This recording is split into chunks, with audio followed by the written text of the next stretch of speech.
Okay, time for day 15.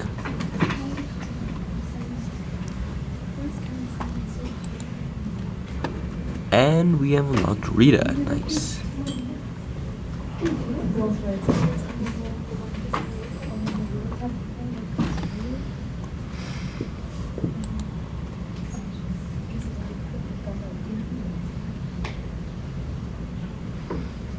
Okay, so you want 3 spicy garlic wings, 3 buffalo wings, and 3 boneless wings. Okay.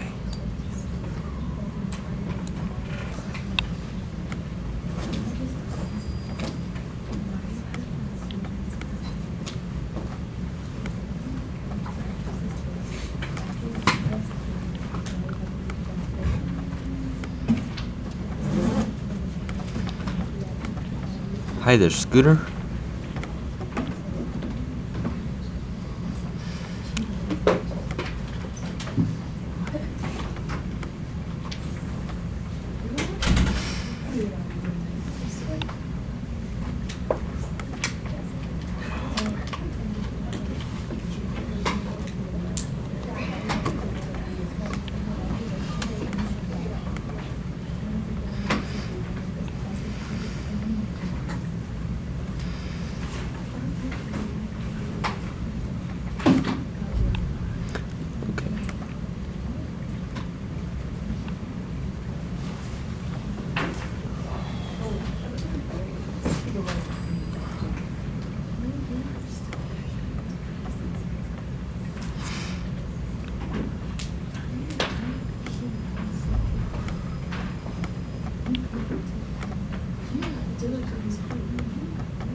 Hello, Mindy.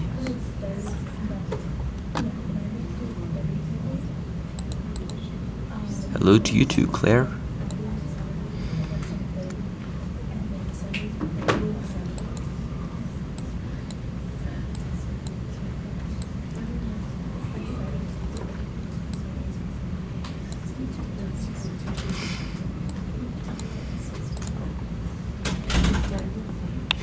Here you go, Rita. Enjoy. Awesome. Thank you.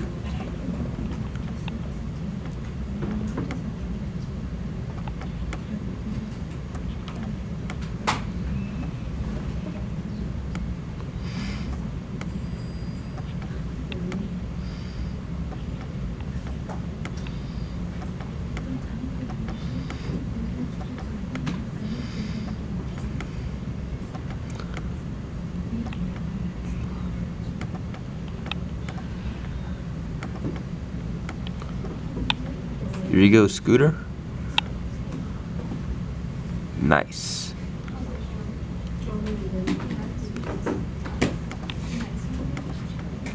Hold on, Taylor.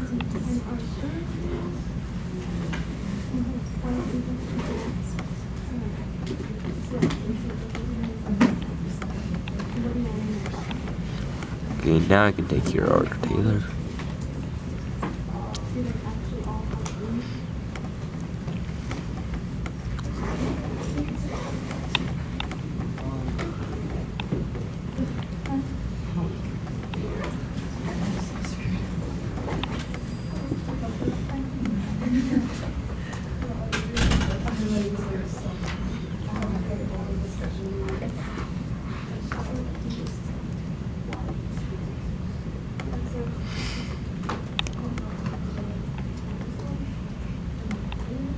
Okay, you guys can keep working on this if you want.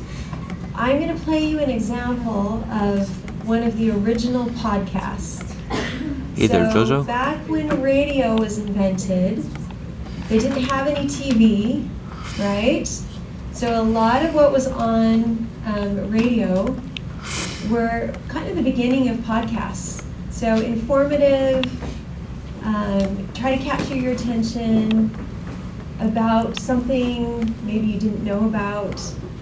So there was a guy in the 1940s named Paul Harvey. And he created these 3-minute little podcasts, basically, where he would talk about something interesting, kind of tell you a story about something real that happened. And then he'd hit you with the surprise at the end. And then he would say, and now you know the rest of the story. That's how he always ended it. So I'm going to play you a couple of these, and you can listen. They're really interesting. He's a great storyteller. But think about when you are going to prepare your podcast, how are you going to make it interesting? What's your hook? What will make it interesting for somebody to listen to? And how could you end it in a unique way that would make the reader say, oh, or the listener say, wow, I like that. Okay, so here is one of his podcasts. Excuse me. Okay, it's kind of scratchy, like my voice, because it was recorded in the 1940s. Maybe this one was in the early 50s. So go ahead and listen to this.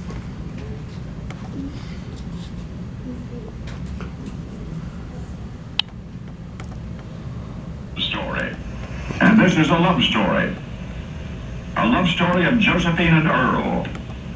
They were ordinary, unglamorous folks, leading rather ordinary, unglamorous lives. And yet the world is different today because he loved her. Earl Dixon was a well-educated fellow, a graduate of Yale and Lowell Textile Institute. Age 24, he fell hopelessly in love with a young lady named Josephine Knight, and they were married December 6, 1917, settled in New Brunswick, New Jersey. After months of marriage, it was quite clear to the newlyweds that they were meant for each other.